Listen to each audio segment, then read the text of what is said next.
सावन सोमवार व्रत की सुने ये खास कथा, बरसेगी महादेव की कृपा। भक्तों, मेरे शिव जी बहुत दयालु हैं, हर भक्तों की भक्ति स्वीकार कर लेते हैं।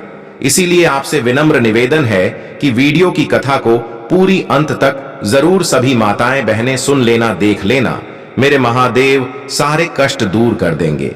मेरे शिव जी कहते हैं कि जो भी भक्त मेरे चैनल YTPS माइंड को सब्सक्राइब करके वीडियो को लाइक कर देगा, भोले बाबा सारी खुशियां इस सावन में दे देंगे। चलिए शुरू करते हैं सोमवार की व्रत कथा।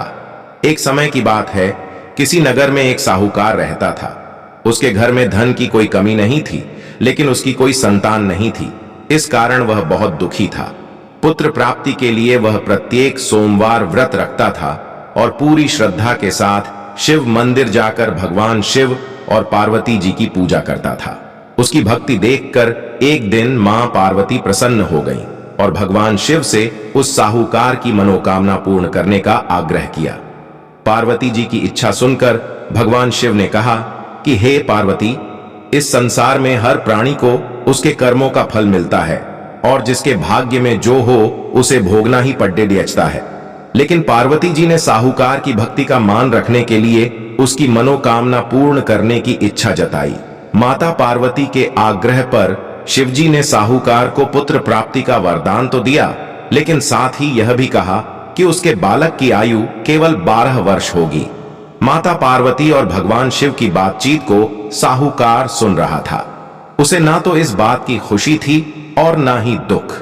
वह पहले की भांति शिवजी की पूजा करता रहा। कुछ समय के बाद साहूकार के घर एक पुत्र का जन्म हुआ। जब वह बालक 11 वर्ष का हुआ तो उसे पढ़ाने के लिए काशी भेज दिया गया। साहूकार ने पुत्र के मामा को बुलाकर उसे बहुत सारा धन दिया और कहा कि तुम इस बालक को काशी विद्या प्राप्ति के लिए ले जाओ और मार्ग में यज्ञ कराना। जहां भी यज्ञ कराओ वहां ब्राह्मणों को भोजन कराते और दक्षिणा देते हुए जाना। दोनों मामा भांजे इसी तरह यज्ञ कराते और ब्राह्मणों को दान दक्षिणा देते काशी की ओर चल पड़े ढेर। रात में एक नगर पड़े दहा, जहां नगर के राजा की कन्या का विवाह था। लेकिन जिस राजकुमार से उसका विवाह होने वाला था वह एक आंख से काना था। राजकुमार के पिता ने अपने पुत्र के काना होने की बात को छुपाने के लिए एक चाल सोची। साहूकार के पुत्र को देखकर उसके मन में एक विचार आया। उसने सोचा, क्यों न इस लड़के को दूल्हा बनाकर राजकुमारी से विवाह करा दूं। विवाह के बाद इसको धन देकर विदा कर दूंगा और राजकुमारी को अपने नगर ले जाऊंगा। लड़के को दूल्हे के वस्त्र पहनाकर राजकुमारी से विवाह कर दिया गया। लेकिन साहूकार का पुत्र ईमानदार था। उसे यह बात न्याय संगत नहीं लगी। उसने अवसर पाकर राजकुमारी की चुन्नी के पल्ले पर लिखा कि तुम्हारा विवाह तो मेरे साथ हुआ है, लेकिन जिस राजकुमार के संग तुम्हें भेजा जाएगा वह एक आंख से काना है। मैं तो काशी पढ़ाने जा रहा हूं। जब राजकुमारी ने चुन्नी पर लिखी बातें पढ़ी तो उसने अपने माता पिता को यह बात बताई। राजा ने अपनी पुत्री को विदा नहीं किया, जिससे बारात वापस चली गई। दूसरी ओर साहूकार का लड़का और उसका मामा काशी पहुंचे और वहां जाकर उन्होंने यज्ञ किया। जिस दिन लड़के की आयु 12 साल की हुई उसी दिन यज्ञ रखा गया। लड़के ने अपने मामा से कहा कि मेरी तबीयत कुछ ठीक नहीं है। मामा ने कहा कि तुम अंदर जाकर सो जाओ। शिवजी के वरदानुसार कुछ ही देर में उस बालक के प्राण निकल गए। मृत भांजे को देख उसके मामा ने विलाप शुरू किया। संयोगवश उसी समय शिवजी और माता पार्वती उधर से जा रहे थे। पार्वती ने भगवान से कहा, स्वामी, मुझे इसके रोने के स्वर सहन नहीं हो रहा। आप इस व्यक्ति के कष्ट को अवश्य दूर करें। जब शिवजी मृत बालक के समीप गए तो वह बोले कि यह उसी साहूकार का पुत्र है जिसे मैंने 12 वर्ष की आयु का वरदान दिया। अब इसकी आयु पूरी हो चुकी है। लेकिन मातृभाव से विभोर माता पार्वती ने कहा कि हे महादेव, आप इस बालक को और आयु देने की कृपा करें, अन्यथा इसके वियोग में इसके माता पिता भी तड़प तड़प कर मर जाएंगे। माता पार्वती के आग्रह पर भगवान शिव ने उस लड़के को जीवित होने का वरदान दिया। शिवजी की कृपा से वह लड़का जीवित हो गया। शिक्षा समाप्त करके लड़का मामा के साथ अपने नगर की ओर चल दिया। दोनों चलते हुए उसी नगर में पहुंचे जहां उसका विवाह हुआ था। उस नगर में भी उन्होंने यज्ञ का आयोजन किया। उस लडिडी एचके के ससुर ने उसे पहचान लिया और महल में ले जाकर उसकी खातिरदारी की और अपनी पुत्री को विदा किया। इधर साहूकार और उसकी पत्नी भूखे प्यासे रहकर बेटे की प्रतीक्षा कर रहे थे। उन्होंने प्रण कर रखा था कि यदि उन्हें अपने बेटे की मृत्यु का समाचार मिला तो वह भी प्राण त्याग देंगे, परंतु अपने बेटे के जीवित होने का समाचार पाकर वह बेहद प्रसन्न हुए। उसी रात भगवान शिव ने व्यापारी के स्वप्न में आकर कहा, हे श्रेष्ठी, मैंने तेरे सोमवार के व्रत करने और व्रत कथा सुनने से प्रसन्न होकर तेरे पुत्र को लंबी आयु प्रदान की है। इसी प्रकार जो कोई सोमवार व्रत करता है या कथा सुनता और पढ़ता है, उसके सभी दुख दूर होते हैं और समस्त मनोकामनाएं पूर्ण होती हैं।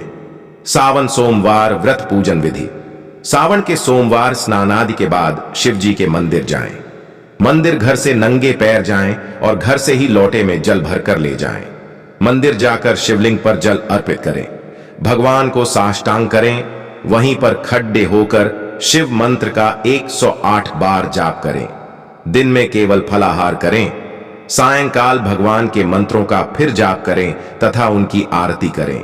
अगले दिन पहले अन्न वस्त्र का दान करें, तब जाकर व्रत का पारायण करें। सावन में शिवलिंग की पूजा कैसे करें, जान लें सही विधि, नियम और पूजा सामग्री। सावन का महीना भगवान शिव को समर्पित होता है। अगर इस महीने उनकी पूजा भक्ति भाव और विधि विधान से करते हैं तो शिव जी की कृपा आप पर बनी रहती है। सावन में शिवलिंग की पूजा का विशेष महत्व माना गया है। शिवलिंग की पूजा में कुछ बातों का ध्यान रखना बेहद जरूरी है। सावन का महीना देवों के देव महादेव को प्रसन्न करने और उनकी कृपा पाने के लिए सबसे खास होता है। हिंदू कैलेंडर के मुताबिक सावन का महीना साल का 5वां महीना होता है। धार्मिक ग्रंथों और शास्त्रों के अनुसार यह महीना भगवान शिव को सबसे प्रिय माना गया है। सावन के महीने में भगवान शिव की विधि विधान से पूजा करने और जलाभिषेक करने का विशेष महत्व होता है। धार्मिक मान्यता है कि सावन के महीने में माता पार्वती ने कठोर तपस्या करते हुए भगवान शिव को पति के रूप में पाया था। सावन के महीने में विवाहित महिलाएं अपने वैवाहिक जीवन को सुखमय बनाने, सौभाग्य का आशीर्वाद पाने के लिए व्रत और पूजा करती हैं। वहीं अविवाहित महिलाएं अच्छे या मनचाहे वर की कामना के लिए सावन सोमवार का व्रत रखती हैं और भोले भंडारी की आराधना करती हैं।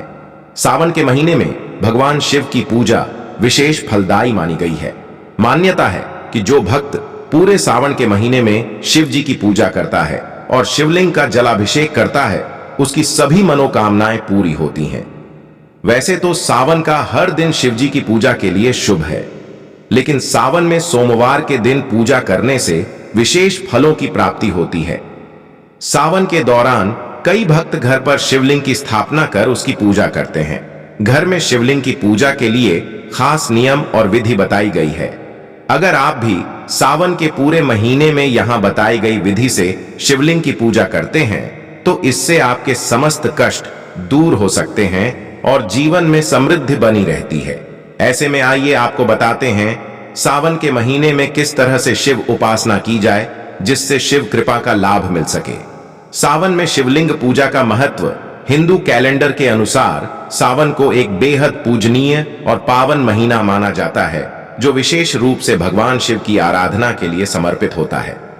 इस शुभ महीने के दौरान भक्त समृद्धि, स्वास्थ्य और आध्यात्मिक विकास का आशीर्वाद पाने के लिए विभिन्न अनुष्ठान करते हैं। सावन में किए जाने वाले सबसे महत्वपूर्ण धार्मिक अनुष्ठानों में से एक है शिवलिंग की पूजा। धार्मिक मान्यता है कि शिवलिंग की पूजा का विशेष लाभ मिलते हैं और भक्तों की सभी मनोकामनाओं की पूर्ति होती है। शिव पुराण में सावन के दौरान शिवलिंग की पूजा का महत्व माना गया है, क्योंकि सावन हिंदू चंद्र कैलेंडर का 5वां महीना होता है। ऐसा माना जाता है कि इस महीने के दौरान ब्रह्मांड शिव में दिव्य ऊर्जा भर जाती है, जिससे यह शिवलिंग की पूजा के लिए आदर्श समय बताया गया है। सावन चातुर्मास के दौरान पड़ता है और इस दौरान जगत पालनहार भगवान विष्णु सृष्टि का कार्यभार भगवान शिव को सौंप देते हैं। इसी वजह से जो भी भक्त सावन में शिवलिंग की पूजा करता है, उसके जीवन की हर परेशानी दूर हो जाती है।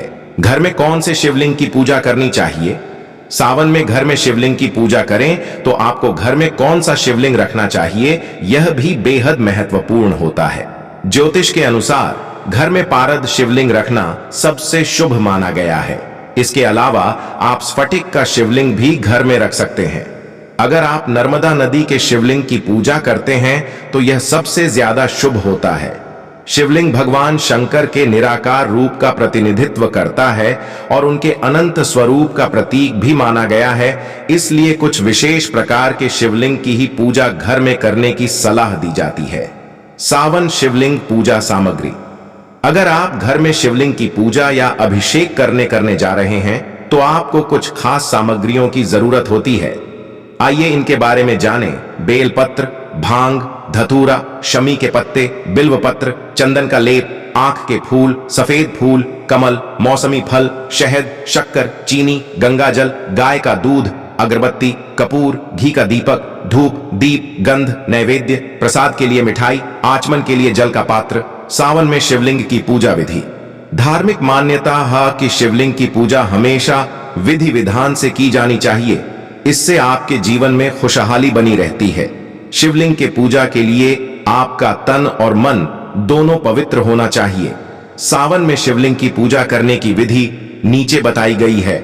सावन में शिवलिंग का पूजा करने के लिए सबसे पहले शिवलिंग का अभिषेक करें। इसके लिए दूध, दही, शहद और गंगा जल से शिवलिंग को स्नान कराएं। जब भी शिवलिंग का अभिषेक करें उन्हें जल से भी स्नान कराना चाहिए। शिवलिंग को स्नान कराने के लिए तांबे के लोटे में जल भरकर जलहरी पर चढ़ाएं। सबसे पहले शिवलिंग के चारों तरफ बनी जलहरी में जल दाहिनी तरफ से जल चढ़ाएं। मान्यता के अनुसार यह स्थान गणपति बप्पा का माना जाता है और हमेशा जलाभिषेक इसी स्थान से शुरू करना चाहिए।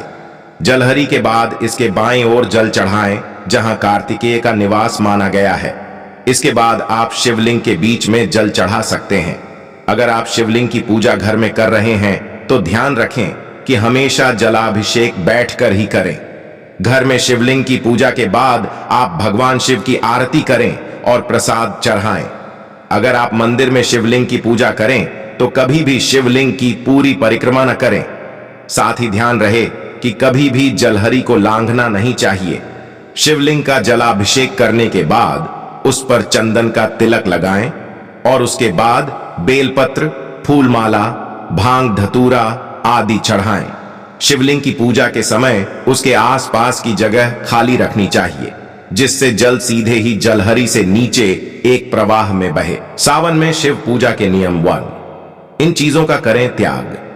सावन के शुरू होते ही तामसिक चीजों जैसे मांस, शराब, नशीले पदार्थ, लहसुन, प्याज आदि का सेवन नहीं करना चाहिए। सावन में पूरे महीने सात्विक भोजन करना चाहिए। पूजा से पहले स्नान करके साफ कपड़े पहनने चाहिए। 2. शिवलिंग पर ये चीजें न चढ़ाएं। महादेव की पूजा में तुलसी के पत्ते, हल्दी, केतकी का फूल, सिंदूर, शंख, नारियल आदि चीजों का इस्तेमाल नहीं करना चाहिए। ये सभी चीजें शिव पूजा में वर्जित मानी गई हैं। 3. इन दिनों पर व्रत रखना है। शुभ सावन के सोमवार, प्रदोष व्रत और शिवरात्रि के दिन व्रत रखकर भगवान शिव की पूजा करनी चाहिए। ये तीनों ही दिन शिव जी की कृपा पाने के लिए सबसे विशेष माने गए हैं। 4. शिव जी मंत्रों का जाप करें। सावन में सामान्य पूजा के दौरान आप ओम नम शिवाय मंत्र का जाप कर सकते हैं। आप शिव चालीसा पढ़कर भी भगवान शिव की आरती कर सकते हैं। आरती करने से पूजा की कमियां दूर हो जाती हैं। 5. शिवलिंग के आकार का रखें ध्यान। ज्योतिष शास्त्र के अनुसार घर में स्थापित किए जाने वाले शिवलिंग का आकार हमेशा छोटा ही होना चाहिए। घर में अंगूठे के आकार का शिवलिंग स्थापित करना सबसे उत्तम है। इसके अलावा शिवलिंग अकेले नहीं रखना चाहिए, उसके साथ में नंदी या शिव परिवार की फोटो जरूर रखें। 6. जलधारा युक्त शिवलिंग। शास्त्रों के मुताबिक शिवलिंग से हमेशा सकारात्मक ऊर्जा का संचार होता है। उस ऊर्जा के प्रवाह को संतुलित करने के लिए ही शिवलिंग पर जल चढ़ाया जाता है। शिवलिंग की ऊर्जा को शांत रखने के लिए जलधारा होना जरूरी है। 7. इस दिशा में रखें शिवलिंग। घर में शिवलिंग की स्थापना ऐसे करें कि जलधारा उत्तर दिशा की ओर रहे। वहीं घर में हमेशा एक शिवलिंग की ही स्थापना करना चाहिए। घर में एक से ज्यादा शिवलिंग की स्थापना करना अशुभ माना जाता है। शिवलिंग पर शाम के समय क्यों नहीं चढ़ाया जाता है जल? जाने क्या है पूजा का विधान। आप लोगों ने शिव मंदिरों में अक्सर देखा होगा कि भक्त शाम के समय भी शिवलिंग पर जल और दूध चढ़ाते हैं। लेकिन क्या आपको पता है कि शाम के समय शिवलिंग पर जल और दूध चढ़ाना शुभ माना जाता है या अशुभ? जाने इस वीडियो में।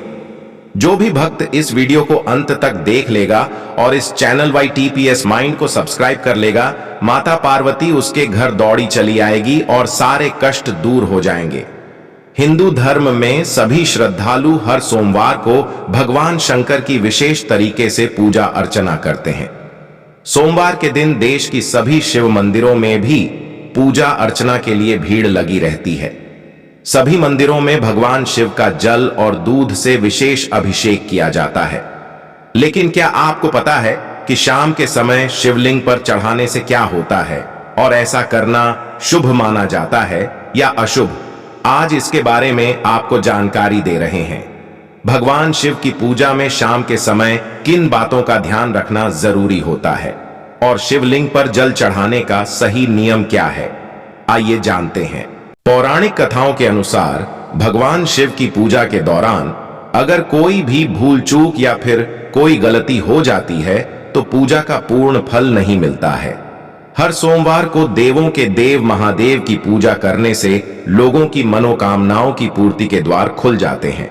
शिव पुराण के अनुसार शिवलिंग पर जल चढ़ाने के लिए कभी भी गलत दिशा में खड़े नहीं होना चाहिए। दक्षिण और पूर्व दिशा की ओर मुख करके शिवलिंग पर जल चढ़ाना अशुभ माना जाता है। शिव भक्तों के लिए हमेशा उत्तर दिशा की ओर मुंह करके ही शिवलिंग पर जल अर्पण करना शुभ माना जाता है। पौराणिक मान्यता है कि उत्तर दिशा भगवान भोलेनाथ का बायां अंग है, जहां माता पार्वती विराजमान है। शिवलिंग पर खड़े होकर न चढ़ाएं जल। पौराणिक मान्यताओं के अनुसार जब भी आप शाम के समय शिवलिंग पर जल अर्पित करें तो आराम से बैठकर मंत्रोच्चार के साथ जल अर्पित करें। हर हर महादेव।